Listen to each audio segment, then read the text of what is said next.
Welcome to my channel. Tonight, we're diving deep into the cornfields, where truth is stranger than fiction. These aren't campfire tales. They're real, bone-chilling encounters. Here are 3 creepy true cornfield horror stories you'll never forget. The first time Riley noticed something was wrong with the cornfield was on the morning of July 18th.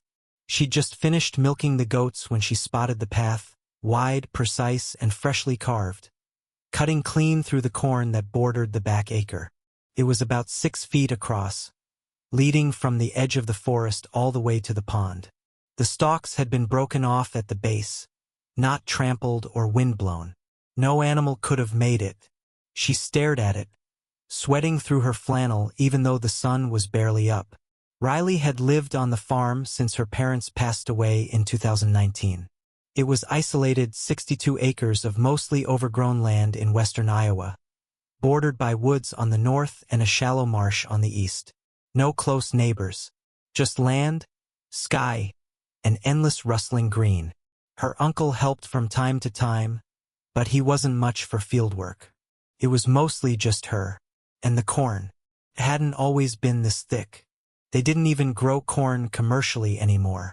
Her father had planted it decades ago as part of a soil rotation experiment, and then it just never stopped growing. Even without planting, even without watering. Each year it came back, taller, wilder, with thick-stemmed stalks that seemed to reach toward the sky like bony fingers. Every attempt to mow or burn the field down failed. In fact, one year, they tried plowing it under completely, only for the sprouts to reemerge in strange, geometrically perfect lines just weeks later. Her father used to joke that the corn had roots in hell. Riley had laughed. She wasn't laughing now. Something about that path felt wrong. Clean. Intentional. Like something had been watching the corn from the forest and decided, in the middle of the night, to step inside. And the corn, in turn, had parted for it. That evening, she walked out with her flashlight and dog, Lenny.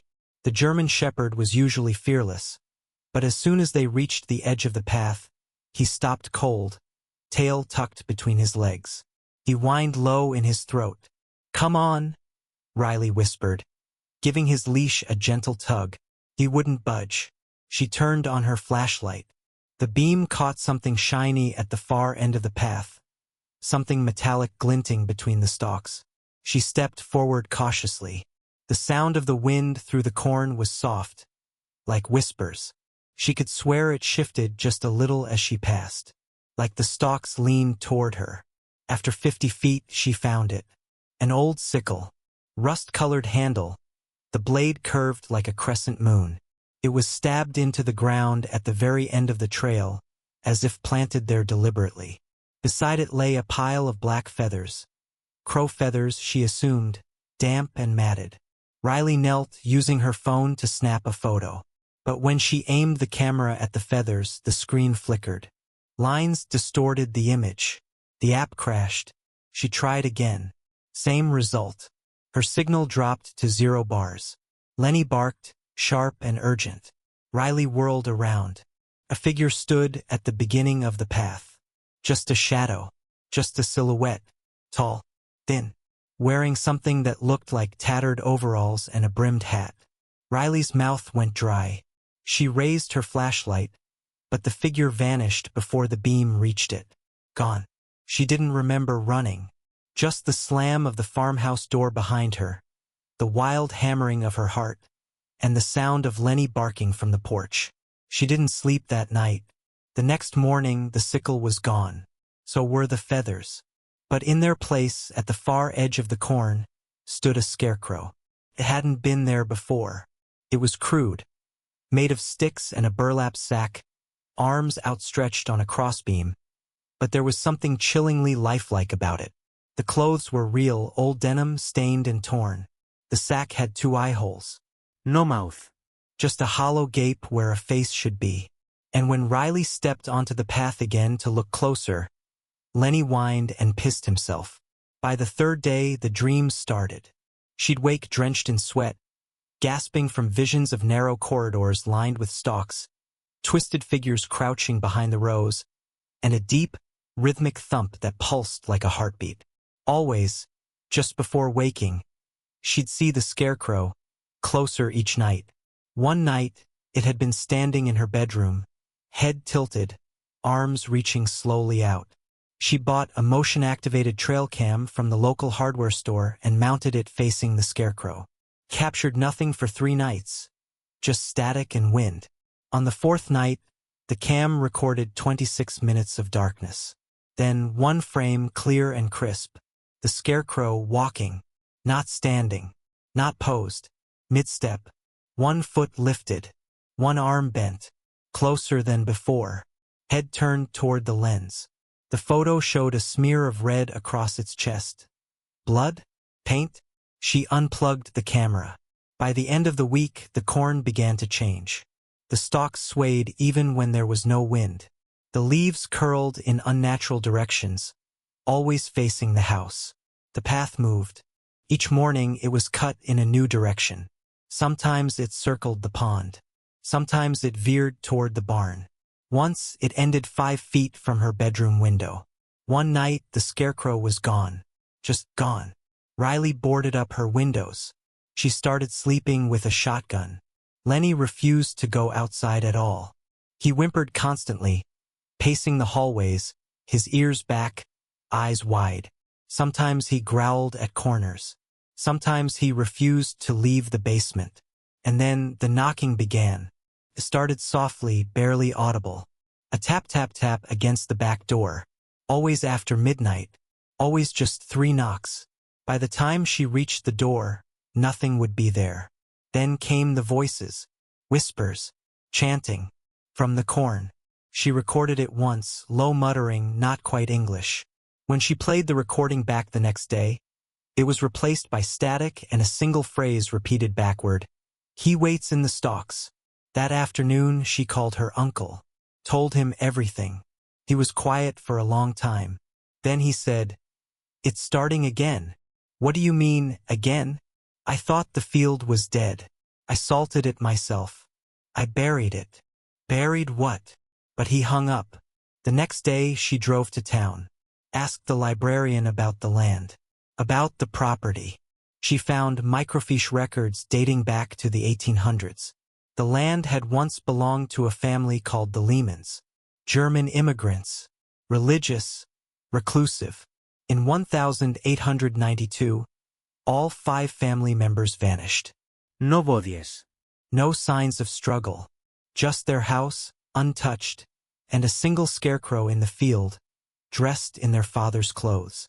The sheriff at the time reported hearing voices from the corn. He later shot himself. The field changed hands multiple times. Every few decades someone disappeared. Farmhand, a hiker, a child.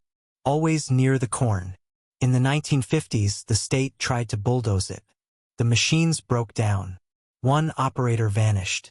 The project was abandoned. Locals called the area the Shushing Hollow. Riley returned home in the rain. The path was gone. The corn stood tall, unmoving, blank. The scarecrow stood on her roof. She screamed, grabbed the shotgun, and fired. It vanished. No body. No trace. Just a smear of mud and straw on the shingles. She didn't sleep. She waited, staring out the window, watching. At 3:12 a.m., the scarecrow stood in her garden.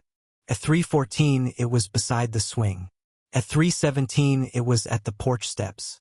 Each time she blinked, it was closer. At 3:20, the power went out. She backed into the hallway, gun raised, flashlight shaking. Lenny barked from the basement, frantic. The front door creaked. A shadow crossed the threshold. And something whispered from the corn. "It's harvest time." Riley didn't remember moving. She didn't remember grabbing Lenny or the car keys or even flinging open the back door.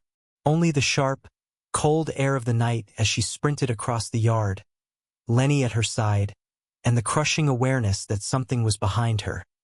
Close enough that she could feel it through the soles of her boots. Presence. Cold. Ancient. Hungry. She didn't turn around. Not even once. The cornfield rustled with movement. Not wind movement. heavy, swaying footfalls and a whispering chorus that seemed to crawl into her ears and lodge behind her eyes. Something about it hurt, like pressure building in her skull. She barely got the truck started before a shape lunged from the shadows of the porch. It was tall, too tall, limbs too thin, a head that tilted and twitched, a scarecrow's face drawn in black marker, but wet, dripping. And then it was gone, swallowed by the darkness, and the dust kicked up as she peeled away from the farmhouse, headlights flashing across the corn as if trying to catch something hiding just behind the rows. For an hour she drove, blind, reckless. The GPS refused to connect, and every road she turned down seemed to loop her back toward the farm. The trees pressed in tighter. The corn followed. No matter how fast she drove, how many turns she took, the cornfields kept appearing on both sides of the road. The same stalks, the same windless rustle. Eventually she pulled over, breathing hard, hands clutched white on the steering wheel. Lenny whimpered from the passenger seat, ears back, tail still. The silence was worse than the noise. She glanced at her phone again. Still no signal. Just a red SOS icon where the bars should be. She was about to step out when her headlights flickered. Once, twice, then died. Darkness swallowed the road. In that quiet, Riley finally heard it again, the heartbeat. Not her own. Not Lenny's. From outside the truck. Deep, rhythmic, thudding, like the slow, deliberate beat of a massive drum, muffled by earth and time. The sound pulsed through the ground, through the tires, through her bones. Thump, thump, thump. She pressed her forehead against the steering wheel. No. No, no, this isn't real. A voice answered, right outside her window. We waited for you, Riley. We know your name. We know your blood. She screamed and threw the truck into gear, flooring it. Tire spoon. Gravel sprayed. The truck lurched forward with a screech, barely missing the shape rising from the ditch beside her. She didn't look back. She couldn't. This time, she drove toward the one place she swore never to return. The old Lehman farmhouse. She found it on instinct. No map, no signs. Just a memory of the property from the historical records and an overwhelming sense that the answers she needed were there. The house sat hollow and sagging at the edge of another cornfield, warped boards and shattered windows giving it the look of something left too long in the sun, as if it had been forgotten on purpose. She pulled into the overgrown drive, flashlight clutched tight, shotgun slung over her shoulder. The air was thick here, stagnant, like it hadn't moved in decades. The corn next to the house loomed higher than before, some stalks towering 20 feet or more. Leaves curled like claws. Shadows hung unnaturally long across the ground. Inside, the house was dust and rot. The front door fell off its hinges with a touch. Wallpaper peeled in long strips. The floor groaned beneath her boots. But something else drew her deeper, a smell. Earthy. Wet. Like freshly turned soil mixed with something metallic. Blood? She followed it to the parlor. Beneath the moldy carpet, she found a cellar door, chained shut. The links were old, rusted, but recent scratches marred the wood around them, as if someone or something had clawed from the inside. She hesitated only a moment before smashing the lock with the butt of the shotgun. The chain snapped with a final groan, and the door creaked open on its own. The stairs were steep. The air below was colder than outside. The smell stronger, and the sound still there. That thump-thump, deeper now, echoing as if from miles underground. She descended. Lenny didn't follow. He sat at the top of the steps, whimpering. Below, the cellar was wrong, wider than it should have been, lined with candles, unlit, but fresh. Dozens of them, set into carved-out nooks in the stone walls. At the center sat a circle, burned into the dirt. Symbols she couldn't read. Bones arranged in patterns. And something else. A book, thick and bound in leather, sitting atop a burlap cloth.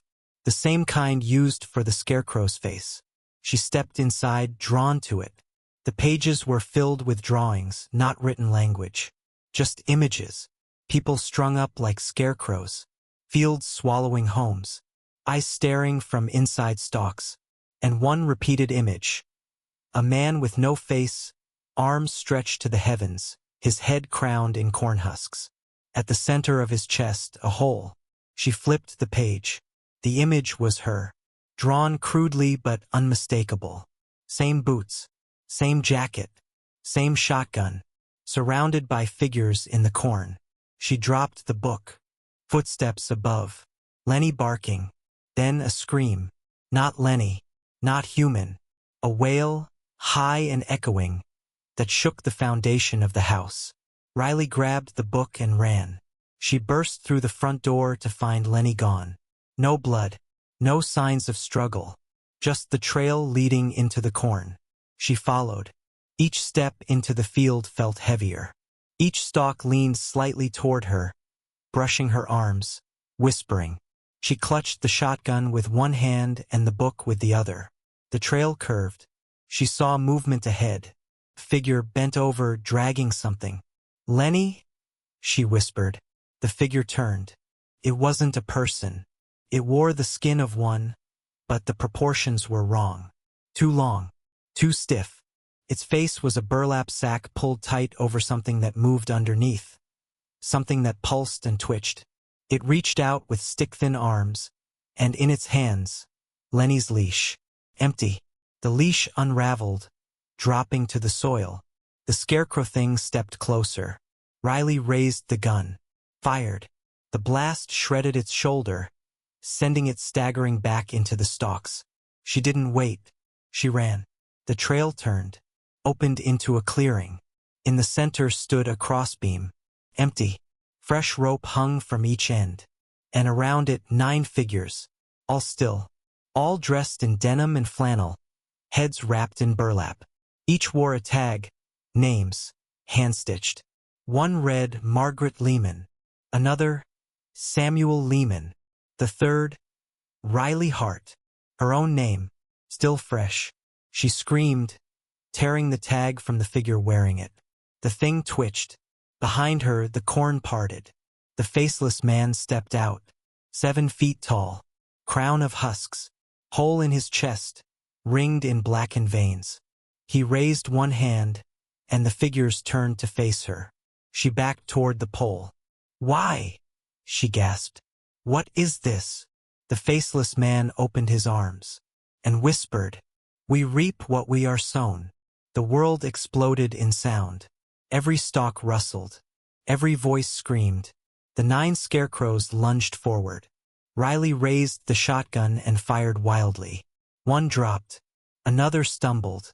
But there were more, dozens more, emerging from the field, wearing faces she almost recognized. A neighbor. A teacher. A girl from her high school who went missing 5 years ago. She fled, ducking under leaves, through shadows, tripping over roots. The ground moved under her feet. The field rearranged. Every path looped her back to the clearing.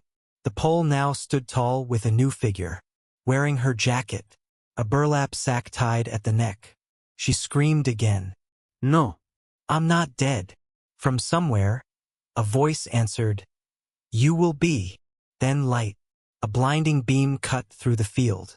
Her uncle's truck. She ran toward it, crashing through the corn. A hand grabbed her ankle. She kicked, screamed, shot, freed herself. Her uncle hauled her into the passenger seat. He didn't speak, just drove. Fast.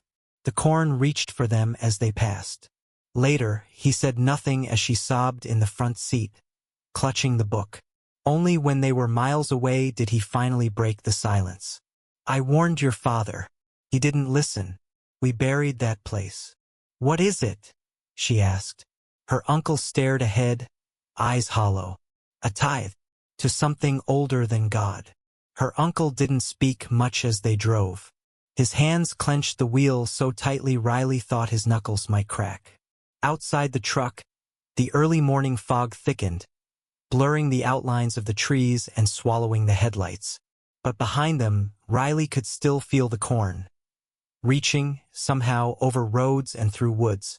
The further they drove, the quieter the wind became, until the world fell into that peculiar hush that usually preceded something terrible.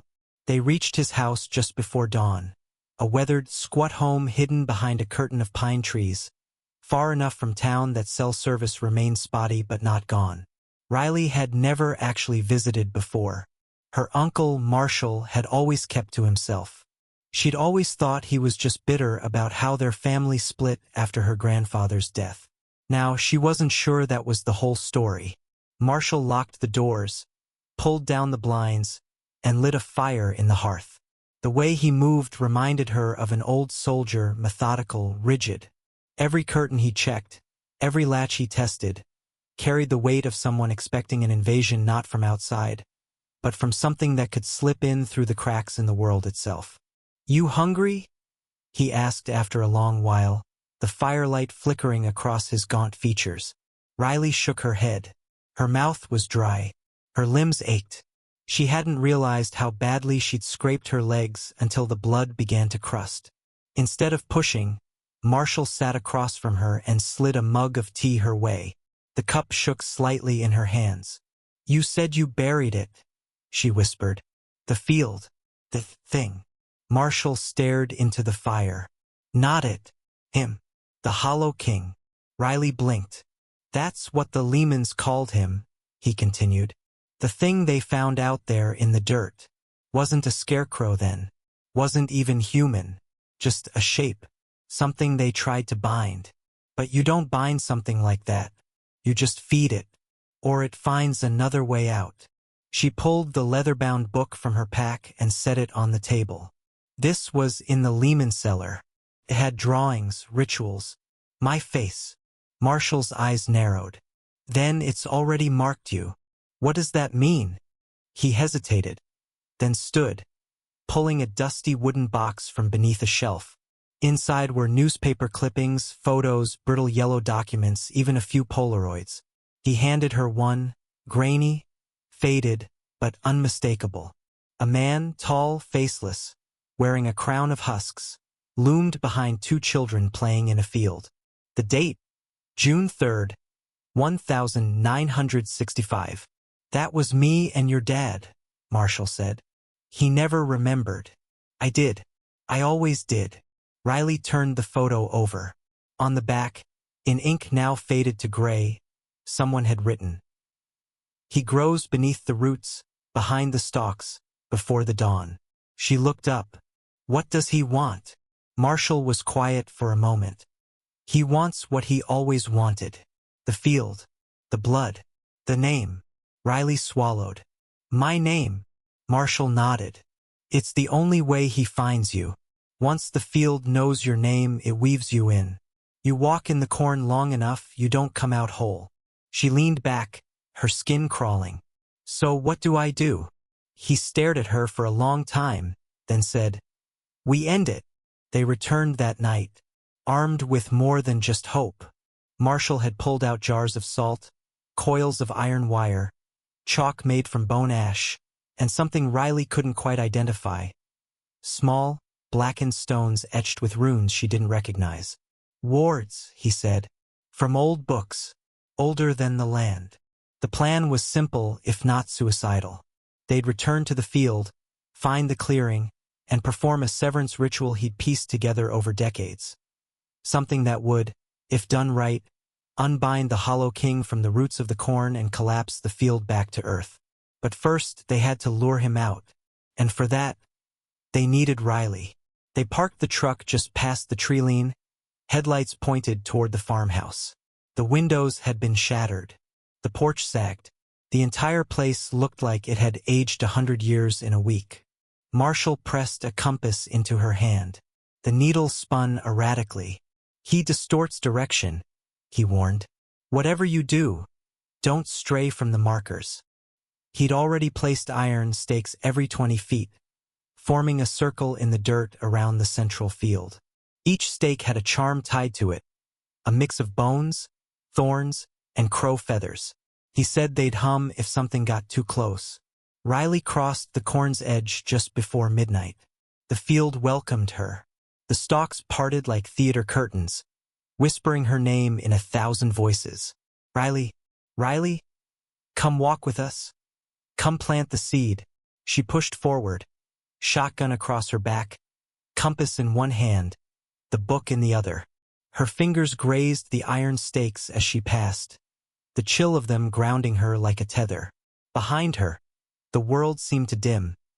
No moonlight, no wind, no sound beyond the rustle of stalks. Then laughter, childlike. Hi, giddy. She turned. 3 figures stood in the field. Children, dressed in old-fashioned clothes, their heads covered in burlap. They twitched like marionettes, stepping forward in unison. One held a doll. Another held a rabbit by its hind legs. The third just pointed at her, its mouth a hole torn through the sack, leaking something black. Come play, it gurgled. Riley backed up. They moved faster. She raised the shotgun. Click. The gun jammed. She ran. Behind her, the laughter turned to shrieking. The field curved, opened. She was back at the clearing. But it had changed. The pole now held 5 scarecrows, each with names stitched across their chests. People she recognized. Sheriff Owens, Mrs. Kinnard from the post office, even old Tom, the gas station owner. At the 6th crossbeam stood a shape in progress. A scarecrow but unfinished. The sack was in place, the clothes ready, but the chest was bare. Waiting for a name, she stepped closer. The name was already there, stitched in precise red thread. Riley Hart, a scream caught in her throat. Then she heard it. Him. Footsteps like thunder. The field bowed. Stok bent outward. And the Hollow King emerged. He was taller now, 9 feet at least. His limbs were no longer just human-shaped. They were stitched, formed of roots, sticks, and scraps of flesh. His chest still bore the gaping black hole, but inside, something pulsed. Like a beating heart made of vines and teeth. He extended a hand and whispered, "Come home." Riley couldn't move. She dropped the shotgun. The book in her other hand flared with heat. The pages turned on their own. Symbols glowing red. One word. Severance Marshall's voice echoed across the field. Loud, urgent. "Now, Riley!" She screamed and threw the book into the fire pit at the base of the pole. The circle ignited. Flames erupted. The Hollow King roared. The scarecrows screamed. Writhing as fire danced up their limbs. The children from the field collapsed into ash. The corn bent backwards violently, as if a hurricane had passed through. The sky darkened, even though it was already night. The earth shook. Riley staggered, falling to her knees. The Hollow King lunged for her, but the flames struck him like a wall, halting him mid-step. He howled, a sound like every dying thing in the world crying at once. The fire grew brighter, white, blinding, and then silence. When Riley woke, the field was gone. The clearing was just earth, burnt, dead. The farmhouse had collapsed. The corn had withered, the stalks curling inward like dead spiders. Marshall found her half buried in the dirt, shaking, her voice gone. He pulled her out, wordless. The compass in her hand had stopped spinning. The name stitched on the scarecrow was gone. In its place, severed back at his house, Marshall explained that it wouldn't last forever. The Hollow King couldn't be destroyed. Only severed, only banished. For now he was sealed. But the field was still there, beneath the soil, waiting, always waiting. Riley didn't return to the farm. She sold the land to the state. No one ever bought it. To this day, no crops grow there. No birds fly over. And on foggy nights, if you listen just right, you can still hear something calling from the earth. Calling her name. It had been 6 months. 6 months since Riley burned the scarecrow pole, severed the Hollow King's grip, and watched the corn wither into nothing but blackened husks. 6 months since she fled her ancestral land with nothing but the clothes on her back, a missing dog, and the nightmarish memories clawing at her sanity. She hadn't slept well since. Even now, living in a cramped apartment 3 hours from the farm, with streetlights outside and people above and below her, she still heard whispers in the vents, rustling in the pipes, saw the occasional strand of cornsilk curling beneath the drain in her bathtub. She tried to convince herself it was PTSD, that the Hollow King was a hallucination, that trauma had warped her memories. But the dreams wouldn't let her forget. Every night they returned, walking rows of endless corn under a red sky, scarecrows watching from perches that seemed to shift when she blinked, and the smell of damp soil rising from somewhere deeper than the earth itself. And always, just before waking, the faint sound of her name, dragged like a rake through gravel. Reality, therapists told her it was anxiety, that it would pass. But something inside her knew better. Then, in January, the state surveyor went missing. The article was brief, barely a paragraph buried on the 3rd page of the local paper. A man hired to walk and record the boundaries of decommissioned agricultural property, her family's old farm, never came back. They found his truck parked near the old farmhouse ruins, the driver's side door open, GPS frozen. His footprints led into the field. But there was no corn, no crops at all, just frozen ground, gray with frost, and still the tracks vanished after 30 feet. She clipped the article, put it on her fridge. Every morning, she stared at it while sipping her coffee, wondering what it meant. Had the field returned? Was the Hollow King just waiting? She didn't want to go back, but part of her knew. If she didn't, someone else would. And they wouldn't come back. So one Friday in early February, she packed her bags. Not much, just her old coat, boots, a new flashlight, and a small silver locket with Lenny's photo. She left a note with Marshall, told him not to follow. If she didn't return, he'd know why. The drive felt longer this time, lonelier.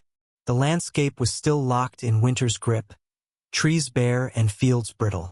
Her GPS refused to recognize the old roads, even when she keyed in the exact coordinates. Eventually, she navigated by memory. Something about that bothered her more than she admitted.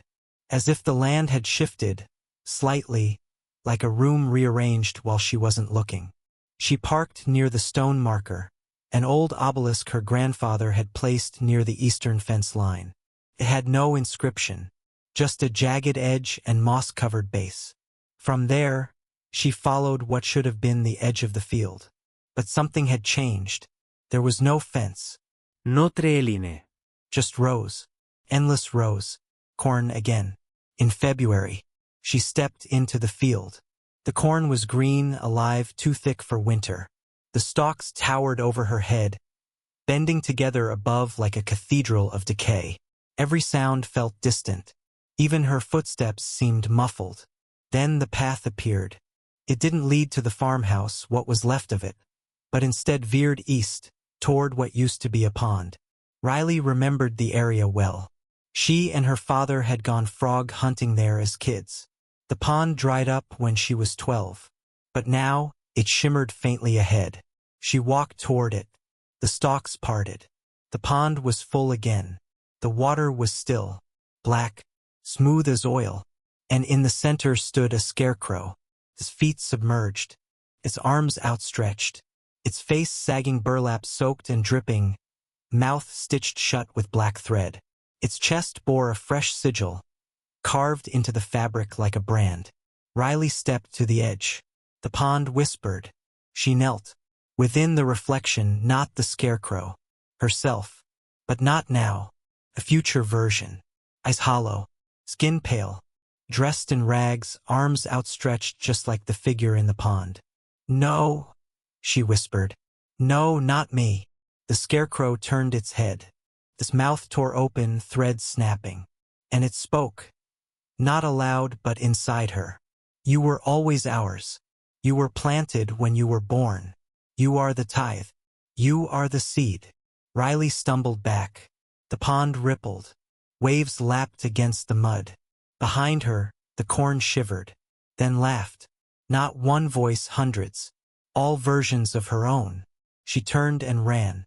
Branches clawed at her arms. Stalks leaned in to trip her. The path twisted. No more markers. No more compass. She was deep again. And something was following. She could hear it breathing. Deep, slow, hungry. Each time she looked back, she saw nothing. Each time she blinked, it got closer. Finally, she burst into another clearing. This one was new. A ring of black trees circled a small hill, and at the top stood the farmhouse. But rebuilt. Whole. Standing proud. Like nothing had ever happened. Fresh paint. A working porch swing. Curtains blowing gently in the upstairs window. Her childhood home. She stepped forward, heart pounding. This wasn't real. Couldn't be. The front door opened, and her father stepped out. He looked the same as she remembered him before he died. Tall, bearded, tired eyes. He smiled. "Riley," he said. "There you are." She froze. Tears welled. "Dad." He opened his arms. She ran into them. The hug felt warm. Real. Too real. Then she felt the threads, thin, scratchy strands brushing her face. Burlap. She pulled away. His face was already changing. Eyes vanishing. Skin sagging. Mouth twisting into stitches. She screamed. Inside the house, dozens of scarecrows turned to face the door. They wore her family's faces. Her father, her mother, her childhood best friend. Even Lenny. Each one bore a stitched name. Each one had empty eyes. The porch collapsed. She fell. Down into the dirt. Into the dark. She landed on hard soil. Surrounded by roots. She was underground. Buried. But somehow she could still breathe. The roots pulsed with life. They pressed against her arms, her legs, her ribs. She tried to scream, but soil filled her mouth.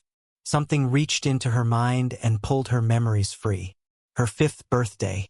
Her first kiss. Her father's funeral. Each one unraveled like thread. She saw the Hollow King again. Seated on a throne of twisted corn. Wearing her father's skin. He leaned close. The field remembers everything it feeds. You are not a survivor. You are fertilizer. She closed her eyes. Fought. She remembered the book. The name. The sigils. She whispered the old word. Severance. Once. Twice. The third time. The roots screamed. Fire burst from the soil. The earth cracked. Light tore through the dark. She was rising, lifted by unseen hands. The scarecrow throne burned. The Hollow King wailed. She emerged back into the clearing, gasping, covered in dirt and blood. The field around her was aflame. The house gone. The scarecrow's ash. But one still stood. In the pond. Watching. Waiting. She didn't return to the truck. She walked, for hours, until she reached the nearest road. A passing farmer picked her up. Said nothing. Only handed her a blanket and drove her to town. Later, they told her the field had caught fire. That it had burned for 3 days. But no one could find the source. No one found any bodies. And no one found a single stalk of corn. Only a single burlap mask, tied to a pole with her name stitched in red. She took it home. Burned it. But sometimes, in the mirror, she swears she sees it again. On her own face. It had been nearly a year. Riley hadn't spoken to anyone. Not even Marshall, in 6 months. She'd changed her name. Moved to Montana. Found work at a hardware store under the alias Erin Harper. She lived in a 1-bedroom rental above a liquor shop and didn't own a single plant, photograph, or item from her past. Everything from Iowa was left behind. But not forgotten. Because it hadn't forgotten her either. No matter how far she ran, the dreams came. Some nights they were distant. Faint whispers echoing behind fields of snow. The shadows of corn stalks just out of reach. Other nights they were closer. Too close. She'd wake with dirt under her fingernails. The smell of husks in her bedsheets. The corners of her eyes itching from unseen pollen.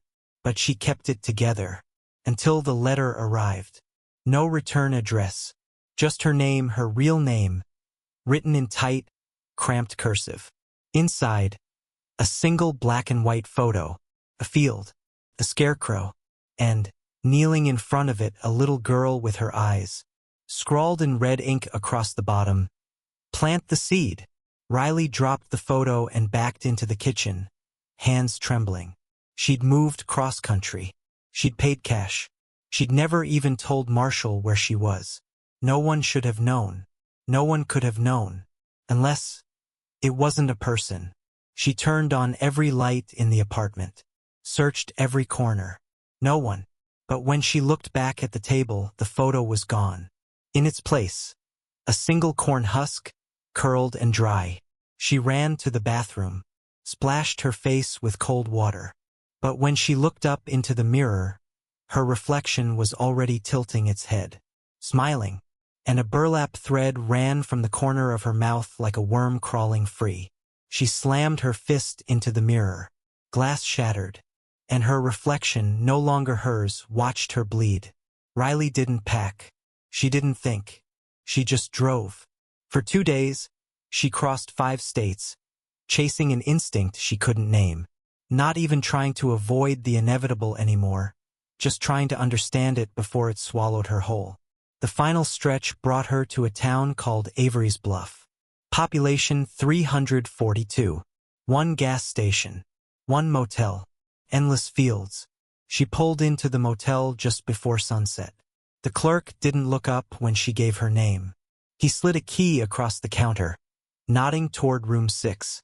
"There's been others," he said, still not meeting her gaze. "But none like you." She froze. "What?" He looked up, eyes rimmed red, and whispered, "They don't usually come back." She walked to the room without another word. Inside, a lamp, a bed, a cracked window, and on the nightstand the photo. Same field, same scarecrow, but the girl was gone. Only the words remained, darker this time, like they'd been carved into the print. "Plant the seed." She didn't sleep. She waited, and sure enough, around 2:14 a.m., the rustling began. Not from outside, from beneath. She moved the bed, lifted the carpet. There, scratched into the wood beneath, was a circle of symbols, just like the one she'd burned in the old field.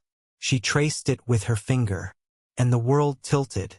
Suddenly, she was no longer in the motel. She stood in a field again, dawnless, windless, timeless, and surrounding her, rows of tall, unmoving corn. The soil beneath her bare feet was warm. The sky above was red, and ahead stood a house. Her house, perfect again, like time had folded over itself. She stepped forward, her voice caught in her throat. Inside it was alive, not with people, with memories. Her mother humming in the kitchen, her father muttering about rusted tractors, Lenny barking at shadows by the barn. But when she turned the corner, every version of her stood there. Child, teen, adult, each one staring with hollow eyes, each one smiling. Behind them, seated on a throne of twisted stalks in the parlor, was the Hollow King. He clapped his hands once, slow, measured. "Welcome home," he whispered. Riley stepped back. "No," he tilted his head. "You left a hole behind. We filled it with your pieces. But you still have one thing we need." "What?" He leaned forward. "Consent." And suddenly she understood. The field needed more than blood. It needed willingness, needed root, legacy, a successor, a seed. Riley backed toward the door. No, the king rose. So did the others. A dozen Rileys with burlap eyes and silent mouths. One held a seed, a real one, black, glowing faintly. "Plant it," they said together. The wind blew, soft, insistent. The field whispered, "You were always the seed. You just didn't know it." Then the child version of her stepped forward, tears in her eyes. "I'm tired," the child said. "Let's go home." Riley knelt, held her younger self, and for a moment, just a moment, she felt warm again, safe, loved. Then her younger self buried the seed in her chest. The field cheered. The sky split. Light poured in. Riley screamed. She awoke in the motel, gasping, the carpet undisturbed, the bed untouched, but her chest, there, just below the collarbone, a faint scar, perfect circle. She unwrapped it slowly, and inside a seed, planted under her skin, rooted. She wept, because now she knew. She hadn't ended anything. She was just the next chapter, the next garden, the next host. And the Hollow King? He was already whispering again, already sowing, already growing, and this time through her, because she wasn't leaving the field. She was the field, and it had always been waiting for her to come home. The town of Hayfield had a population of 108. That number hadn't changed in almost 10 years. People lived quiet, simple lives. Church on Sundays, high school football on Fridays, and corn. Always corn. It was the lifeblood of Hayfield, stretching across every inch of land beyond the paved roads like a golden sea. Every morning, the sun would rise behind the stalks and cast long, swaying shadows across the streets. People called it peaceful, beautiful even, but Peter Langley had always thought it was wrong. He'd grown up in Hayfield, left for college, and stayed gone for over a decade. He only returned when his mother passed, inheriting her dilapidated farmhouse and, to his dismay, the adjacent 10-acre cornfield. He didn't plan to stay, but grief had a way of rooting people in place. He told himself he'd stay through the fall, rent the land, maybe flip the house. That was 6 months ago. Now it was mid-August, and Peter still hadn't left. He couldn't explain why. It wasn't finances. It wasn't sentimentality. It was inertia, the kind that made him forget how long he'd been staring at the corn from his window, the kind that made entire days disappear, the kind that made the edges of his memories blur. He used to joke about the corn being haunted. Now he wasn't so sure. The first sign had come in July, when the scarecrow appeared. He hadn't made one, didn't even own the materials. But one morning, there it was, standing crooked in the center of the field, arms out, face blank. Its head was a gourd, carved with hollow eyes and a wide, jagged mouth. Not a pumpkin, a gourd. Thin, misshapen, almost rotten. He'd gone out to tear it down. But as he approached, something about it stared back. Not physically, its face was carved, but he felt it, like a pressure on his chest. He stopped 10 feet away, heart pounding. The corn around it rustled, without wind. He turned around and walked back to the house. That night he dreamed of rows. Not corn. Graves. All marked with names he recognized. His classmates, his teachers, the old man who used to run the bait shop. Each grave had a scarecrow slumped over it, as if in mourning. When he woke, he found soil in his bed. Peter tried to write it off. Stress. Grief. Maybe mold in the walls messing with his brain. But the signs kept stacking. He started hearing knocking from the fields at night. 3 sharp raps, like someone knocking on the window, but always from outside, far beyond the glass. Then came the voices. They whispered just out of range. Never clear. Always murmuring. He'd catch a word or two. Come down. You're needed? We remember, he called the sheriff once. Old Claude Baker. Claude came out with a flashlight and a sigh, walked the field, and came back with a look on his face Peter couldn't quite read. You plannin' on staying here much longer, Peter? Claude asked. Peter blinked. I guess not. Why? Claude stared at the corn. It remembers you. What does? Claude didn't answer. He got in his truck and left. That night, the scarecrow was closer, just 10 feet from the porch. Peter hadn't moved it. He checked his trail cams. Footage glitched from midnight to 3 a.m. When it resumed, the scarecrow was in a new position. One arm raised, like it was pointing at the house. The camera died 10 seconds later. He stopped sleeping. Or, more accurately, the house stopped letting him sleep. Every time he drifted off, he'd feel pressure on his chest, or hear the whispering start up again. Sometimes he saw things in the window, reflections that didn't match his movements. One night he walked into the kitchen to find all the chairs stacked in a perfect spiral, the word harvest scrawled in ash on the wall. There were no fires in the house. No astrais. No source. Just the message. He scrubbed it clean. It returned 2 nights later. That's when he started digging. He went to the county office, asked for land records, survey maps, even went through newspaper archives. And he found it. Hayfield hadn't always been called Hayfield. In the 1890s, it was a small religious commune called St. Nerea's Reach, founded by a man named Gideon Murdoch. Preacher, a self-proclaimed voice of the grain. He taught that the earth itself was divine, and that the corn was its chosen messenger. His sermons centered on planting the self and letting the stalks rise through sin. The townsfolk, less than 50, followed him without question, until 1897, when the town disappeared. Not burned, not destroyed, just gone. Census records stopped. Mail stopped. Travelers reported an empty field where the town had once stood. A century later, the area was resettled, renamed. Peter's family moved in during the 70s. He remembered his mother always saying, "The corn grows different here." He never knew what she meant, but now he did. The scarecrow came to the porch, stood there like a doorman, didn't move, didn't speak, just stood. Peter stared at it from behind the curtains, shotgun in his hands, phone in the other. No service. No lights. The world had gone dim. When he finally worked up the nerve to step outside, the scarecrow turned. Not physically, but the feeling changed. It was watching.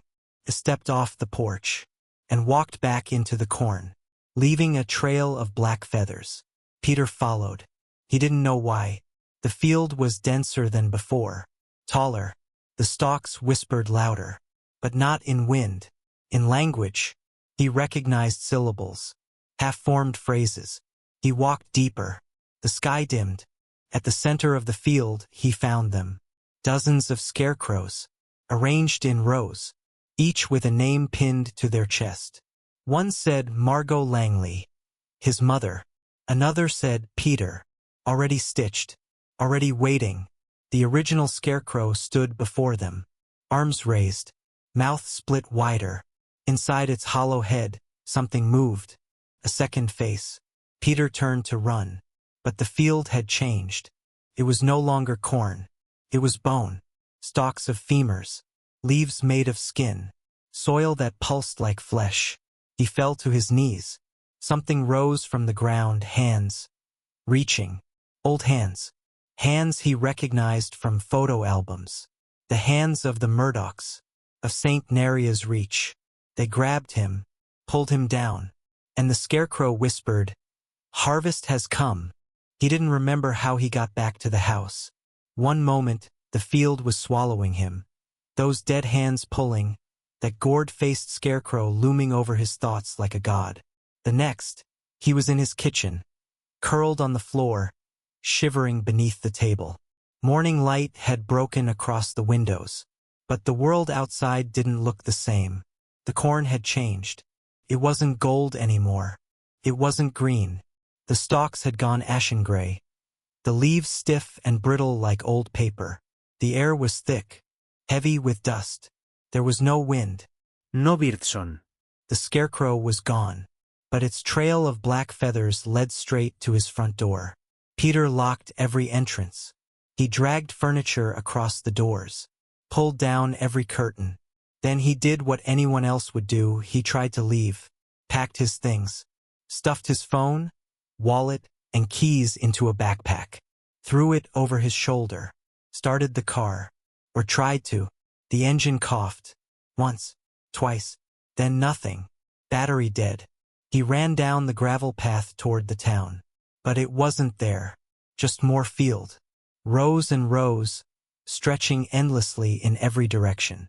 Even when he turned around, the house was gone, vanished behind him, as if it had never been there at all. Peter screamed. His voice was swallowed by the stalks. He walked for hours, maybe days, The sun never moved. The sky stayed frozen, a dusty white dome with no clouds and no stars. The corn didn't change, but sometimes it shifted, small turns, barely perceptible, like something alive subtly adjusting to keep him centered. Once he thought he saw a gap in the rows. He ran for it, found a small clearing, and in the clearing was a mirror. Just a mirror, tall with an iron frame half buried in the dirt. He stared into it expecting himself, but the reflection didn't match. The man in the mirror was older, eyes sunken, lips sewn shut with black thread, a gourd in his hands. Behind him a town, charred and crumbling. Wooden signs that read Naria's reach. Fires, screaming faces, children sewn into sacks, corn growing from open mouths. Peter stepped back. The reflection smiled, and the mirror cracked. A sliver of pain sliced through his forehead. Blood trickled, and a voice whispered, "Let him remember." He turned and ran. The corn moved this time, opened for him, and in the center of the new clearing was a single stone altar, weather-worn, covered in symbols. There were no scarecrows here, only roots, thick and dark, coiled around the stone like a noose. One had pierced the altar and now pulsed faintly. Peter approached, hand trembling. The stone was warm, too warm, and etched into it in weathered script was a passage. From the soil we rise, and to the soil we return. In harvest we are made. In sowing we are saved. There were bones around the base. Dozens. Skulls with corn growing through their jaws. Femurs fused into stalks. He turned away, and came face to face with a boy, no older than 10. Blonde hair, pale eyes, and a stitched mouth. The boy held out a small cloth bundle. Peter didn't want to take it, but his hands moved on their own. Inside, a seed, black, shimmering slightly. When Peter looked up, the boy was gone. He dropped the seed. It didn't fall. It floated, then sank into the dirt on its own. A heartbeat echoed through the soil. The roots retracted from the altar, and something beneath it opened. A door. Stone stairs led down into darkness. Peter didn't want to go, but the corn behind him rustled and whispered, "Go down.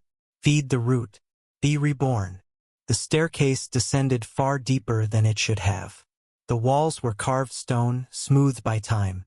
Along them, handprints, pressed into the surface as if melted into place. Some small, some impossibly large, all reaching downward. He descended for what felt like hours. No food, no water, just the steady pulse in the stone and the distant sound of something breathing. Eventually, he emerged into a vast chamber. The air was thick and sweet, like rotting sugarcane. Stalks of corn grew from the walls, each bearing faces twisted in frozen screams. Their husks wept sap, and in the center of the chamber stood the heart root. It looked like a tree, but it wasn't, pulsed like a lung. A massive, gnarled mass of roots and stalks, coiled around a figure, a man, still alive, barely, eyes wide open, skin gray, mouth whispering something Peter couldn't hear. The man's chest had been hollowed out, replaced with corn. Each stalk bore a face. Each face turned toward Peter. He staggered backward. The man spoke louder, and Peter heard the words clearly. "Take my place." The roots slithered, wrapped around Peter's legs. He screamed, fought, pulled the shotgun from his back and fired once. The blast shattered part of the heart root. Screamed not in sound but in memory. Peter saw every harvest, every face, every seed planted in the name of salvation. He dropped to his knees sobbing, but the corn around him whispered, "We only take what you give." And that's when Peter realized he'd already given it. The moment he walked into the field, the moment he followed the scarecrow, the moment he looked into the mirror and saw not a reflection, but a prophecy. The boy with the sewn lips, that had been him, a version from long ago, a warning ignored, a cycle repeating. Peter looked up into the hollow eyes of the man bound in the heart root, and understood. He reached forward, touched the root, and felt everything. Fire. The beginning, the planting, the first seed, the betrayal, the offerings, the binding, and the promise. From the soil we make gods. His skin split, roots grew from his fingertips, his breath slowed, his eyes clouded. The heart root opened for him, and accepted him as its new core. Back in the real world, the corn bloomed. The field grew taller, fuller, richer than ever. And in the center stood a new scarecrow, with Peter's jacket, and Peter's eyes, empty now, watching, waiting. The town of Hayfield never noticed. People still came and went, but the number never changed. Always 108, because one disappeared, and one returned. Not quite the same. Eyes too hollow, smile too wide, and on foggy mornings you could see the field watching you back. By October, the town had stopped asking about Peter Langley. His mail piled up on the porch. His truck sat unmoved in the gravel drive, tires half sunk into the mud. Kids whispered about the house, daring each other to touch the door and run. But none ever made it past the porch gate. They said it smelled wrong, that the walls breathed. Still, no one filed a report. In Hayfield, people didn't file reports. Not about missing persons. Not when the fields grew thick. And this year they grew better than ever. The corn shot up overnight, or so it seemed. Dense, black at the roots. Sweet to the nose but bitter to the touch. It grew taller than street signs, wrapped around old barns like vines. And every so often, if you drove through just past dusk, you could swear the stalks shifted, leaning toward your car just a little. Sheriff Claude Baker told himself it was a trick of the light. Even as he stopped sleeping, even as the wind began whispering his name. He hadn't seen Peter since that night he walked the field. But he hadn't forgotten what he saw. The thing that looked like a scarecrow watching from the rows. Claude kept the lights on at his house. Slept with a gun. It didn't help. One morning he woke to find a gourd on his kitchen counter. Carved. Smiling. Inside, a note, written in dark, wet ink. You knew the price. He burned it, but the smell stayed in his clothes for days. 3 weeks later, the Thompson girl disappeared. Cassie, 13 years old. Last seen near the school's back lot, walking home through the shortcut trail between the wheat and the corn. They found her bike lying at the edge of the field. His front wheel still spinning. The coroner said there were no signs of struggle. No blood, just a single corn husk pinned to the seat with a nail. Claude called the county, requested dogs, search teams. They came. They looked. They found nothing. The dogs refused to enter the corn. One got close, sniffed, and dropped dead on the spot. Heart attack. That's when the team packed up and left. Hayfield wasn't their problem. Claude sat at his desk, hands folded tight, staring at the case report. Cassie wasn't the first. Wouldn't be the last. He opened the drawer and pulled out the file, the one his father left him before retiring as sheriff 30 years ago. Marked only with a single word, root. Inside were photos, of fields, of scarecrows, of families standing solemnly in front of empty chairs, and a note dated September 3, 1971. It always comes back. Every 27 years. We bury it. It grows again. We sow it. It wakes. We ignore it. And it takes. The math tracked. Cassie wasn't just missing. She was taken. And Peter Langley? He hadn't vanished. He'd been planted. That night, Claude drove out to the old church, St. Nerea's, long since abandoned. It stood crooked at the edge of a field, windows boarded, bell long gone. People said the land was cursed, that nothing grew there. They were wrong, because the corn had returned. Tall, black-veined. He stepped inside the church. The pews were still in place. So was the pulpit. And behind it, painted across the wall in some kind of dark resin. We are stalk. We are seed. We are the body of the soil. Claude followed the rust-colored smear down into the basement. There, where the baptismal font had once been, was a hole. Not natural. Too clean. He shone his light down, saw only earth, and then a glimmer, a face, pale and still, just beneath the dirt. He recoiled, slipped. The light went out. In the dark, something moved, something climbed. He scrambled up the stairs. But the church was no longer empty. A choir stood in the aisles, children with mouths sewn shut, hands holding gourds, all facing forward. In the center aisle, someone stood taller than the rest, wearing Peter's jacket, wearing Peter's eyes. But it wasn't Peter. Not anymore. The thing tilted its head, raised one hand, and pointed to the sheriff's chest. Claude felt heat, looked down. The shape of a seed had been burned into his uniform.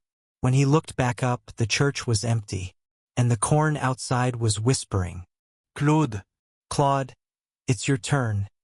He didn't drive home that night. He went to the station, sat in his cruiser, gun on the seat beside him. He stared at the radio for hours, hoping for a voice. None came. At dawn, he stepped into the field, and was never seen again. They found his cruiser idling on the road. No blood, no signs of a fight, just his hat sitting neatly on the dash, and a corn stalk growing from the passenger seat. By winter, Hayfield stopped pretending. The town didn't call in help. No one tried to leave. Most didn't speak of it at all. They just waited for the harvest, because they knew, deep down, that it was already here. You could see it in the eyes of the children, who spoke less and watched the fields more. You could hear it in the way the wind now blew in circles, always returning to the same window panes, the same attic vents. And if you stood at the edge of town at midnight, you'd see a light flicker in the corn. A lantern, held by a man with a stitched face, walking slowly, row by row, looking for names, looking for the next one to plant. And if he passed you by, you'd be safe, for now. But if he stopped, if he looked, you'd wake the next day to find a seed on your pillow, and a trail of black feathers leading from your door. By January, Hayfield stopped pretending it was part of the outside world. There were no more school buses, no mail carriers. The internet slowed, then vanished. Cell towers malfunctioned. The power station down by Oxbow Creek caught fire under clear skies. When the governor's office tried to send a crew to investigate, the truck turned back before it reached the county line. Each man later claimed the GPS kept rerouting them, circling back to the same closed bridge that had been removed in 1993. They didn't return. No one did. And yet, Hayfield endured. People stayed. They stayed even as the fields grew dense enough to choke the roads, even as scarecrows multiplied on the edges of every property. Each one with new names stitched in fresh red thread. No one admitted to sewing the names. No one claimed to recognize the handwriting. But they all recognized the names themselves, because they were theirs. One by one, each family received a scarecrow. One by one, they moved them to the back fields. One by one, they stopped asking questions. That's how it begins. Not with violence, not with screams, with submission, with the subtle shifting of a town's will until no one could quite remember what normal had looked like before the corn. They said grace at dinner, but it sounded different now. From soil we come, to stalk we rise, in husk we sleep, in harvest we are known. Children memorized it better than adults. Children understood things faster. Cassie Thompson, missing for months, came home in February. She wasn't the same. She walked barefoot in the snow, didn't speak, didn't blink. Her lips were pale, her teeth slightly black at the roots. She carried a burlap doll with a stitched face and straw hair. The town gathered in front of the library to greet her. No one asked where she'd been. Her father fell to his knees and wept. She placed a single corn husk in his hand and whispered, "It's coming." Then she turned and walked into the field. No one followed. Not even her mother. That spring, Hayfield bloomed. Not just the corn. The people. It started with the Randalls. Their skin took on a yellowish hue, soft at first, almost like tan leather. Then came the lesions, which didn't fester or bleed but instead sprouted thin, wiry hairs. Straw, the doctor said, though he didn't write it down. 2 weeks later, their eyes faded, lost pigment, replaced by black. Their mouths moved in their sleep, chanting things no one understood. Mrs. Randall stopped talking altogether. One day she stood in the center of her kitchen, reached up, and pulled out a tooth. From the gum sprouted a tiny seedling, green and wet. She smiled for the first time in weeks. By summer, the Randall house was vacant. The furniture was gone. The windows were nailed shut. But at night, flickering lights danced in the upper floor, and soft voices sang lullabies in a language no one had ever spoken aloud. The town changed in other ways too. The pastor, a young transplant named Meyer, tried to hold service one Sunday in June. Only 5 people showed. By the second hymn, the church doors slammed shut. Windows blackened. The organ began to play on its own slow, dissonant chords that reverberated like thunder through the town square. When the doors opened an hour later, Pastor Meyer was gone. In his place stood a new pulpit, carved from twisted roots. Atop it sat a single open book, its pages empty, except for one phrase scrawled in ink that smelled like sap. You can't preach to the soil. The soil already knows. The 5 congregants never spoke of what happened. They stopped speaking altogether. They now sat on their porches at dusk, unmoving, watching the rows. They didn't blink. They didn't breathe. But every so often, their mouths moved, just once, shaping a word without sound. Soon, only one man resisted, Simon Greaves, a retired biology teacher. He barricaded himself in the old mill house on the west edge of town, rigged the windows with tripwires, set up solar panels, kept a generator on backup. He broadcasted daily from a ham radio, sending out a repeating message. This town is not safe. If you can hear me, do not come to Hayfield. We are being changed. He didn't say more. He never said the word corn, but those who heard him knew, until one night the signal changed. It was the same voice, but it didn't sound like Simon anymore. It whispered, "The root is deep. The bloom is near. You are not lost. You are home." Then static. Then silence. When they found the mill house, it had been hollowed out. Walls intact. Roof standing. But the floor was gone, replaced by rows of corn planted in perfect lines, each stalk glowing faintly from within. They never found Simon. Only a scarecrow, wearing his glasses, hands outstretched, face blank. By late July, the field overtook the town. No longer separated by fences or driveways. The rows grew through walls, split sidewalks, coiled around stop signs and telephone poles. The gas station became a greenhouse. The bank became a granary. And the people, they became something else. Not quite gone. Not quite human. They smiled more, laughed sometimes even when nothing was funny, spoke in riddles, spoke in unison. One boy whispered to his teacher, "We buried the sky so it would grow blue again." She didn't know what it meant, but the next morning the sun never rose. Only the faint, red haze of something trying to bloom behind the clouds. No one came. No one left. Hayfield was no longer on any map. But if you drove west from I-79 at night, took the dirt path marked only with a single nail in a post, and turned your lights off, the road would find you. And you'd find Hayfield, or what was left of it.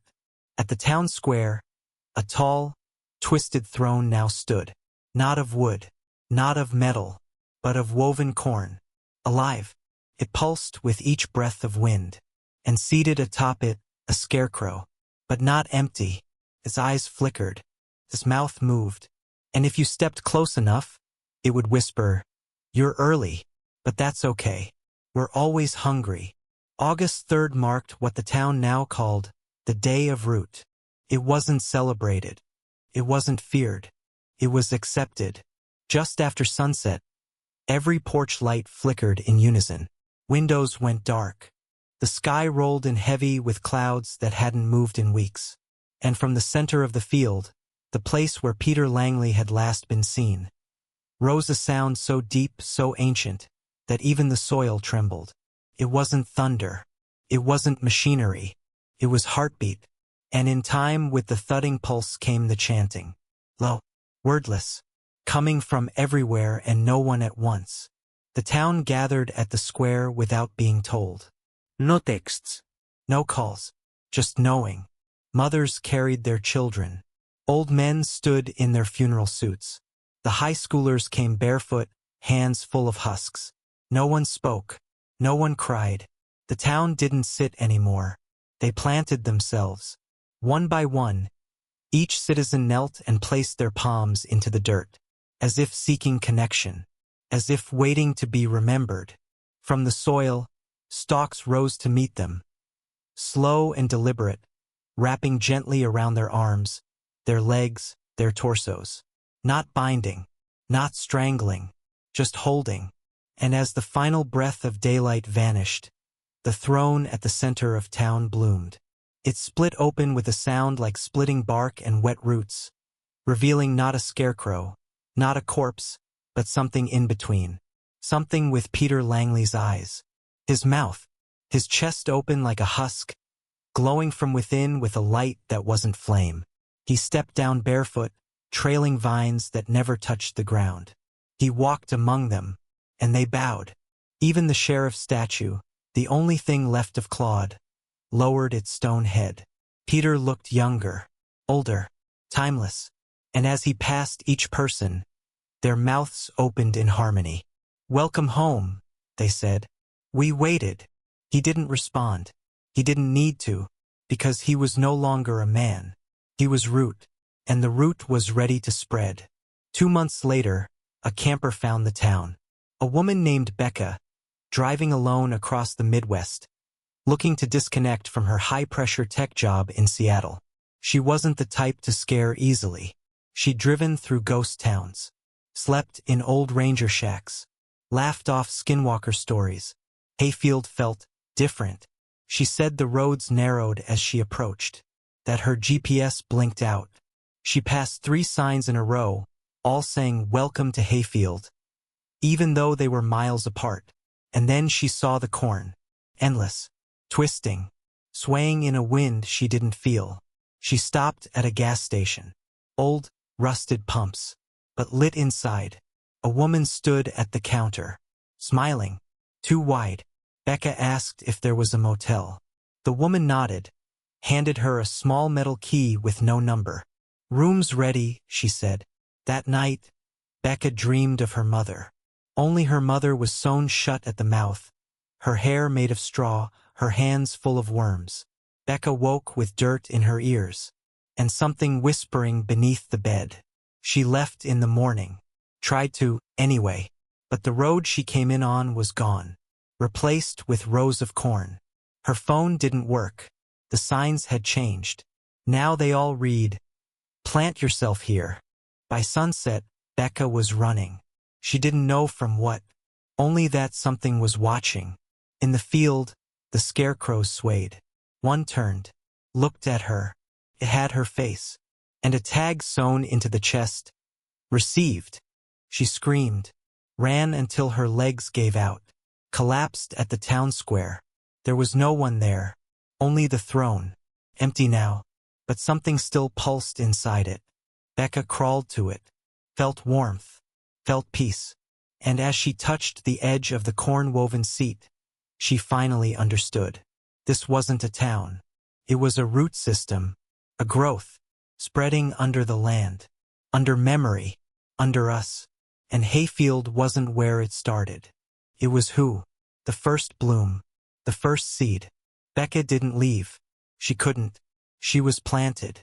They say if you find Hayfield on a map, and some still do, you'll be drawn to it eventually. Doesn't matter if you're 1,000 miles away. If you read the name enough times, if you dream of corn, if you hear whispers in the walls or feel something sprouting beneath your fingernails, it's already begun. You've already been chosen. And if you ever see a scarecrow outside your home, one with your name stitched across its chest. Don't run. It's not there to take you. It's there to mark you. You're soil now. You're part of the field. And the field never forgets its own. The first time Jonah Keene saw the corn move, it wasn't the wind. He was 6. It was October 15th, 1997. Exactly a year after his older brother Matthew vanished. Their parents were still in pieces. Their mother cried at odd hours of the day, and their father walked the perimeter of the property with a .22 rifle, muttering that, if the boy walked in, he better walk back out. But Matthew never came back. Just the shirt. It appeared folded on the porch one morning, smelling of dirt and something faintly sweet. The tag had been torn off, and inside the breast pocket was a corn husk, neatly trimmed, curled into the shape of a heart. The sheriff wrote it off as a cruel prank. But Jonah remembered what he saw. That morning, just before the sun rose, he'd looked out the window and seen the cornfield. Their field, the one behind the barn, move. Not sway, not rustle. Move.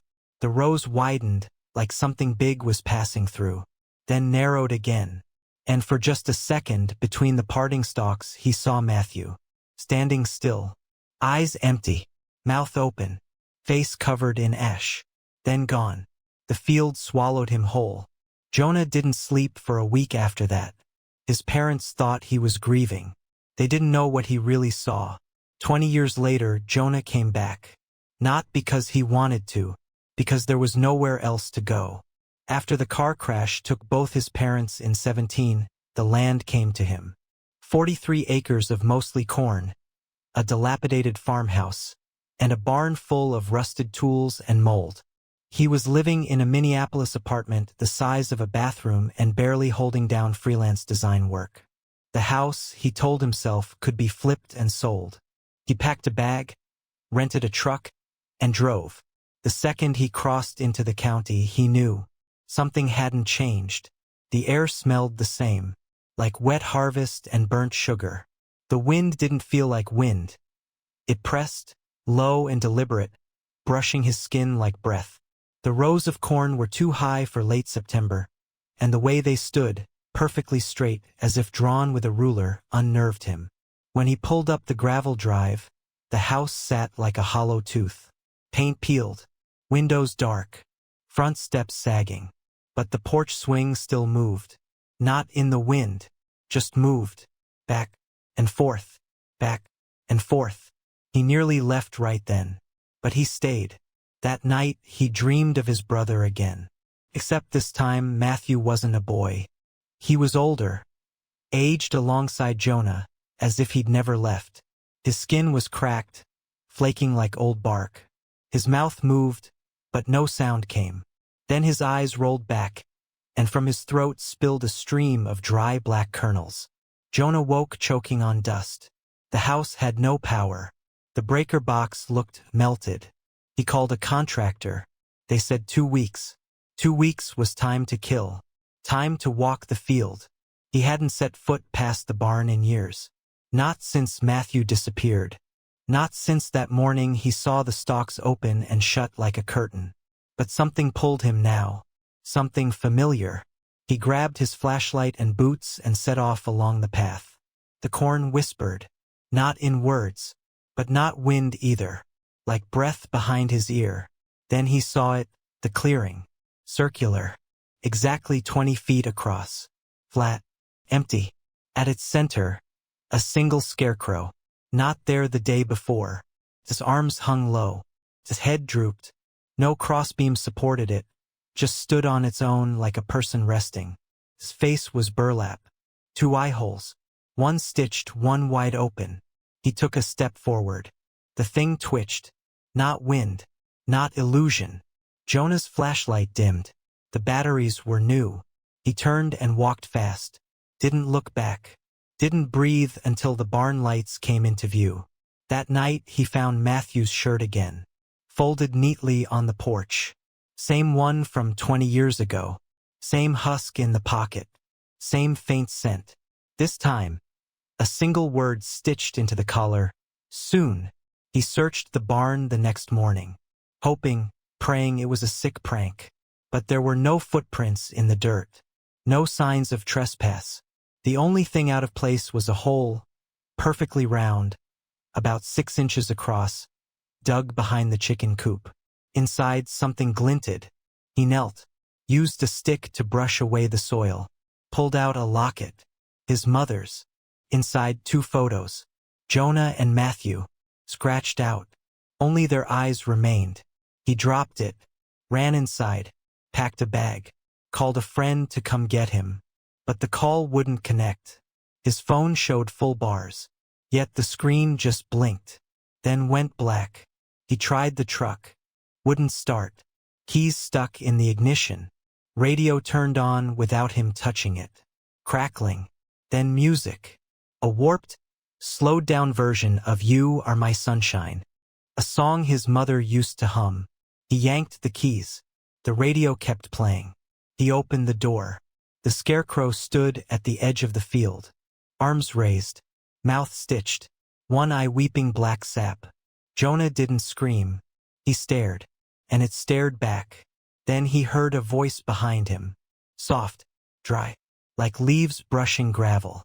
You left him here. He turned. The porch was empty, but the swing still moved. Back and forth, back and forth. Jonah didn't leave the house for the next 3 days. Not because he didn't try, but because the roads were gone.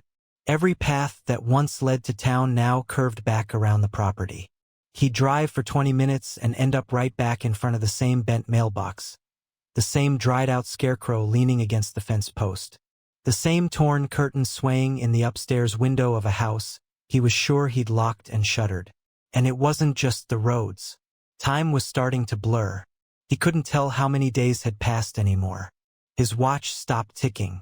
The sun no longer moved. It hovered just behind the clouds, casting the same gray light from morning till night.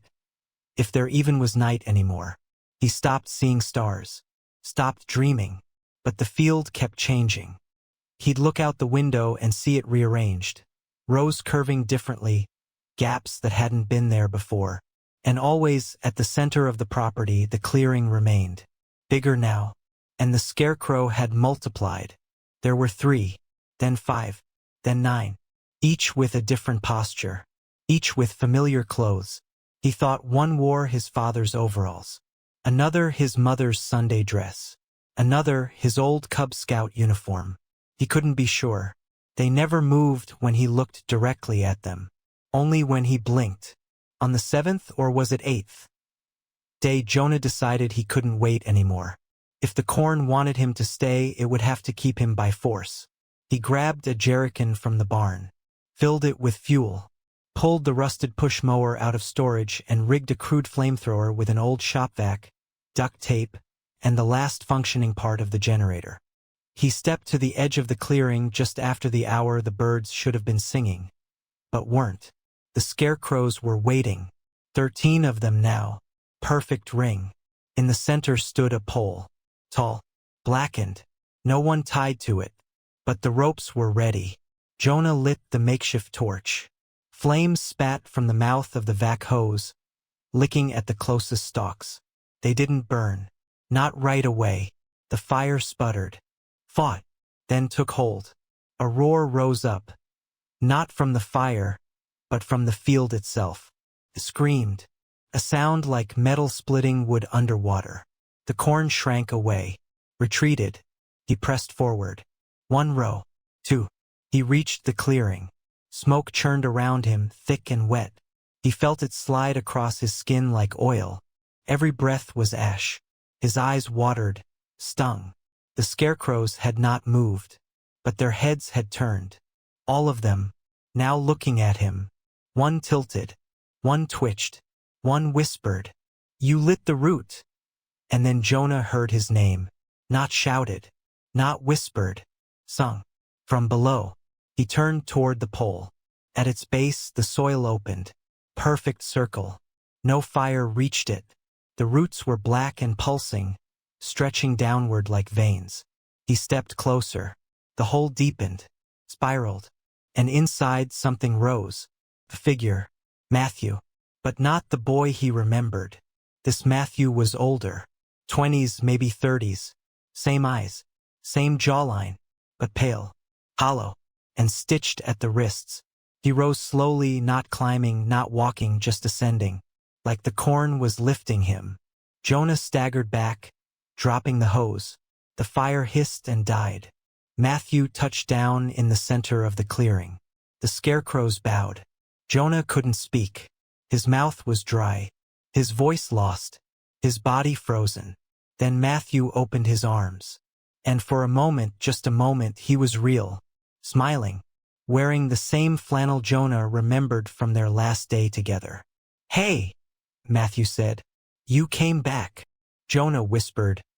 "Where have you been?" Matthew tilted his head. "Below, where the family waits." "What does that mean?" Matthew looked to the scarecrows. "They planted me, grew me again, gave me shape, like the others." "The others?" "The ones who stay, the ones who don't leave, the ones who understand." Jonah shook his head. "This isn't right. You're not him." Matthew stepped closer. "No, I'm not. But I remember him. Carry him. Like the corn carries the seed." He reached into his chest. Pulled something from behind his ribs. Kernel. Jet black. Pulsing faintly. He held it out. "Take it." Jonah backed away. Matthew's hand lowered. He smiled again. Not kindly. Not sadly. But wide. "Then we'll plant you instead." The scarecrows moved. Not stepped. Slid. Like marionettes on hidden tracks. The roots erupted from the ground, slithering like snakes. One coiled around Jonah's ankle. Another gripped his arm. He screamed, tore free, ran. The path had vanished. Rows had shifted. The field had sealed him in. But he ran anyway, pushed through stalks, ignoring the burns, the cuts, the thorns. He burst into the barn, slammed the doors shut, fell to the floor, breathing hard. For hours nothing happened. Then a knock, soft, rhythmic, from inside the barn. He turned slowly, saw the trapdoor, the one leading to the root cellar. Another knock, then three, then silence. He crawled to the hatch, lifted it. Darkness, dirt, the faint, pulsing glow. And from the black, "We never buried him. You did. We just grew him different." The cellar stairs groaned with each step. Jonah descended slowly, flashlight in one hand, crowbar in the other. The beam of light flickered, more than it should. Batteries were new, but the darkness below didn't feel passive. Pushed back. He could feel moisture in the air, not from rain or condensation, but from something breathing. The deeper he went, the more the air seemed to pulse, thick with the scent of root rot and something sweet beneath the decay. Sap, maybe, or blood. The root cellar hadn't been used since he was a kid. Back then, it was just a place to store potatoes and preserves.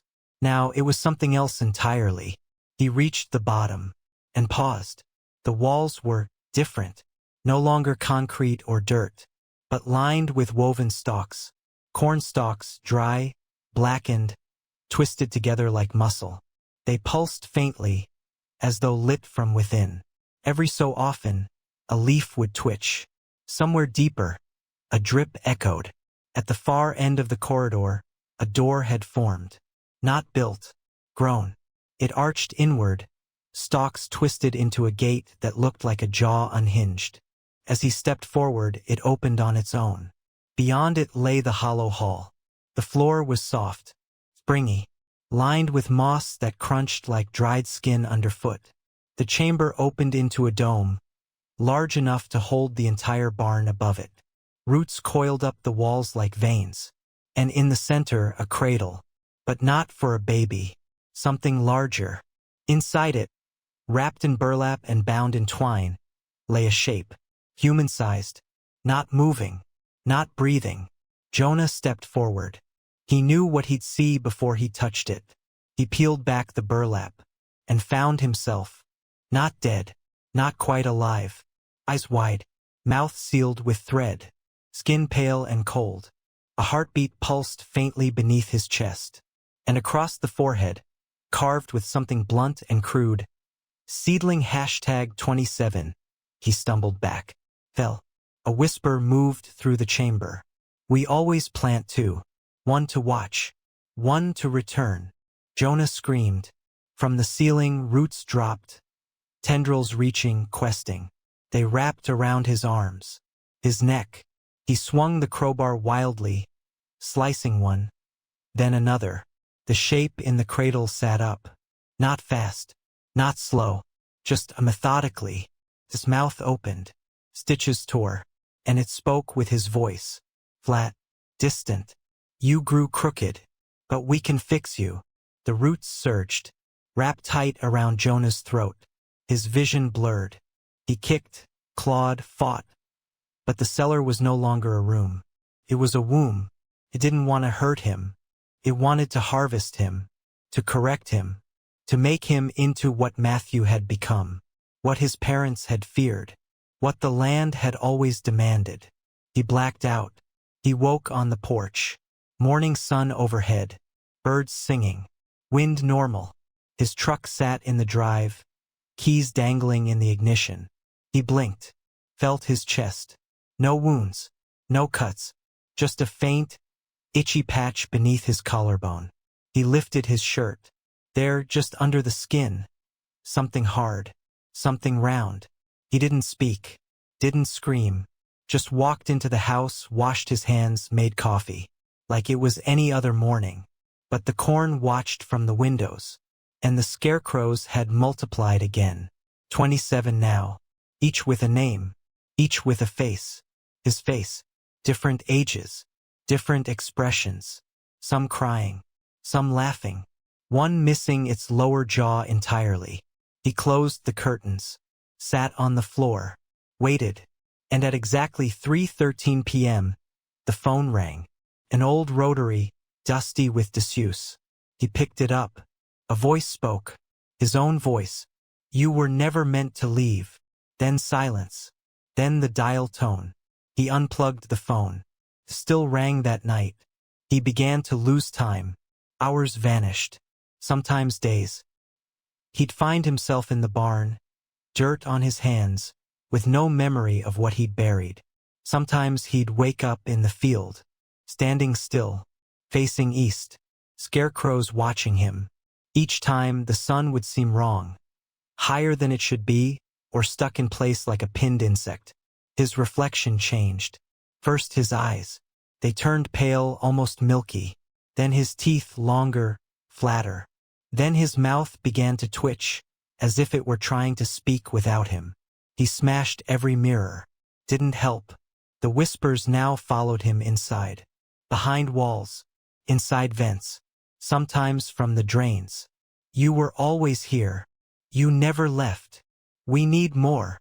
Then came the box. Delivered to the porch in the middle of the night.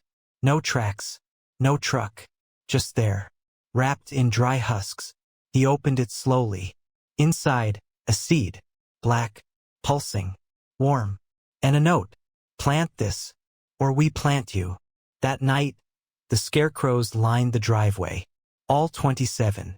Arms raised. Mouths open. Jonah held the seed in his hand.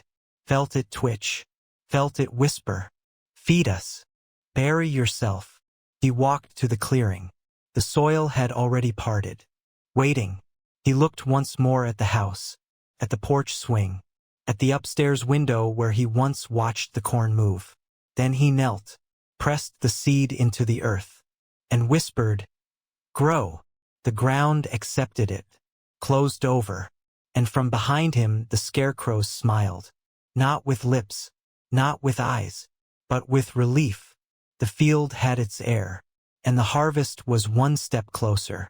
Jonah stopped speaking around the second week of October. Not because he couldn't. Because he didn't recognize his own voice anymore. Every word came out wrong. Slightly too slow, slightly too soft. As if the vowels were being passed through wet cloth. Even simple sentences echoed behind his ears, bouncing inside his skull with a delay. Sometimes, A second voice echoed the end of every phrase. He tried to record himself. The audio came back distorted. Behind his words was another whispered, layered in like a background hum, slowed and reversed. When he ran the file through editing software and reversed the reversed audio, he caught a phrase that nearly made him drop the laptop. The seed speaks when the stalk is ready. He hadn't gone into the field since he planted the black kernel. But the field had come to him. Stalks grew along the driveway now, sprouted between the floorboards in the kitchen, coiled up the back wall of the fireplace. He hacked one down with a kitchen knife. It bled. Not red. Not sap. That night he saw Matthew again.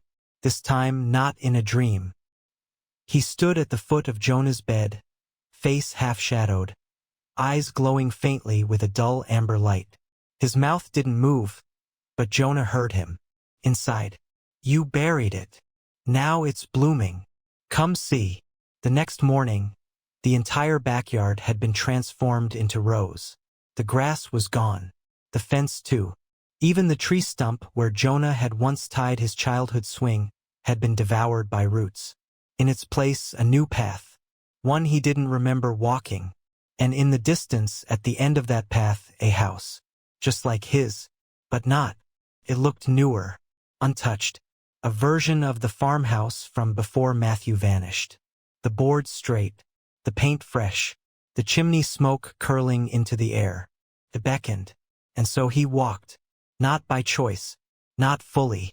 His legs moved like memory. Each step carried a rhythm his muscles remembered. The door was open. Inside, furniture from decades ago. Their old plaid couch. The cracked ceramic rooster by the kitchen sink. Their mother's record player, untouched and spinning a song that hadn't played in years. Sleep, my darling. A lullaby she used to hum while she made tea. And on the table a birthday cake. 7 candles. The age Matthew had been when he vanished. Jonah stepped closer. Each candle lit on its own. One after another. The flames were green. Then, a chair creaked. He turned. Matthew sat at the head of the table.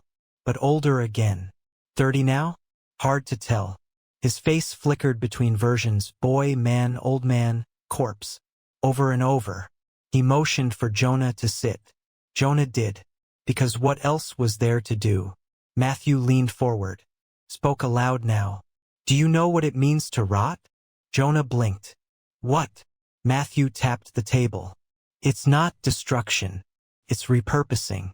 Rot is the earth's rewrite. You've been rewriting, Jonah. Jonah stared at him. I'm not like you. Matthew smiled. No. You're newer. I didn't ask for this. You were born into it. Jonah stood. The room shifted. Floor groaned. Ceiling cracked. The air grew thick with stalk pollen, golden and glowing. And Matthew rose too. His body now fully composed of root and burlap and jawbone. His chest opened. Inside a womb of seeds. One pulsed. Black. Familiar. The one Jonah had planted. Matthew plucked it. Held it out. You've grown well, he whispered. Jonah backed away. No, you don't need to fight. The fighting is why we grow you. You anchor the yield. I want out. Matthew's head tilted. There is no out. Only under. He dropped the seed. It landed with a soft hiss. And the house collapsed. Jonah screamed. Fell through the floor. Into rows. Endless corn, curving, spiraling, closing in. He ran. But no matter where he turned, the walls of stalks shifted to follow. And always, behind him, footsteps. Heavy. Wet. Dragging. He burst into the clearing. Again. Same as before. Only now the scarecrows were wearing him. Every one of them. 27. All Jonah. Some smiling. Some blind. Some broken. One missing a face. And in the center an empty crossbeam. Waiting. The soil trembled. Roots cracked the surface. A voice rose from below. You are ready. He dropped to his knees. The seed was in his chest now. He could feel it, swaying with each breath. The roots didn't need to chase him. He would plant himself. He was already leaning forward, already dreaming of soil, of silence, of husks. Then a hand grabbed his wrist, pulled hard. The world snapped. The rose vanished. He was back in the barn, gasping, covered in sweat and ash. And standing over him, flashlight trembling in one hand, was his childhood friend, Evie Carraway, 20 years older, hair streaked with gray, eyes wide with shock. "Jesus Christ," she whispered. "Jonah?" He blinked, shivered. "Evie." She nodded slowly. "I got your message." He tried to respond, but all he could say was, "You shouldn't have come." Evie had always been brave. She was the only one who sat next to Jonah after Matthew vanished. The only one who stayed after he started drawing pictures of scarecrows with hollow eyes and corn that bled. When the other kids whispered that Jonah was cursed, Evie sat with him under the jungle gym and handed him cherry sour candies. 20 years later, she hadn't changed. Still small, still stubborn. But now she looked at him like he was a stranger. Jonah sat hunched on the floor of the barn, sweat matting his hair, his arms wrapped around himself like rope. His skin was pale and tight, and something beneath the surface twitched every few seconds. Evie knelt beside him, placing a cautious hand on his shoulder. "What the hell is going on, Jonah?" He tried to speak. His mouth wouldn't work right. It opened, but the voice that came out wasn't his. "The field remembers." Evie jerked her hand back. "What did you say?" He blinked, shook his head. I didn't mean." Evie helped him up, half-dragged him to the kitchen, sat him down, forced water into his mouth. Then she unplugged every phone, turned off the lights, lit 3 candles, just like they used to do during thunderstorms when they were kids. Only now there were no thunderstorms, no lightning, just whispers in the insulation, scratching beneath the floors, the hum of 1,000 stalks swaying in patterns older than language. Jonah finally spoke clearly. "I planted something." Evie frowned. "Planted what?" "A seed. Black. From Matthew." She stared. "The hell does that mean?" "I don't know. I didn't want to. It was in my hand. It wanted to go in. And I let it." He lifted his shirt, showed her the small swelling just below his collarbone, pulsing faintly, like it had its own heartbeat. She stepped back. "Jesus, I think it's growing." Evie paced, grabbing her hair. No. You're going to a hospital. Phones don't work. Then we drive. My Jeep's out front." Jonah shook his head. "You can't leave." Evie froze. "What?" He looked up, tears in his eyes. "They won't let you." Evie walked to the front window. The field had moved again. Rows now encircled the house, closed tight, and between the corn and the porch, scarecrows, dozens, all facing the house, all with Jonah's face. Evie's voice broke. "This is a nightmare." Jonah said nothing. He touched the swelling under his skin, winced, then whispered, "They want to bloom." That night, the air was thick with silence, the kind that feels intentional, like the world is holding its breath. Jonah sat on the floor, back against the kitchen counter. Evie held a flashlight in one hand, a hammer in the other. Neither of them slept. At 3:13 a.m., the knock came, not on the door, from inside the walls, then the floor, then from beneath the fridge. Jonah groaned, clutched his chest. The skin had started splitting around the seed. Tiny roots, red and glistening, reached up through the opening. Evie screamed, Hold on, I can cut it out." She grabbed a knife.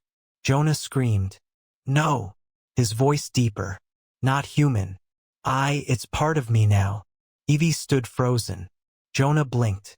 When his eyes opened again, they were glowing, amber, and wet. Evie backed away slowly. Jonah whispered, "You need to go." Evie's voice cracked. "I can't leave you." "Then, plant me." "What?" He took her hand. pressed something into her palm. A seed, still warm, still pulsing. Jonah's body shuddered. From his mouth spilled a low, vibrating chant, a language not meant for lungs. The field outside whispered back. Evie screamed, slapped him. Snap out of it. And for a moment he did. His face returned. Eyes normal. Voice hoarse. You have to finish it. It's the only way to stop it. Evie sobbed. I don't know what to do. Jonah's breath slowed. He leaned forward. Bury me where Matthew was taken. She stared, shaking. I don't know where that is. You do, Jonah said.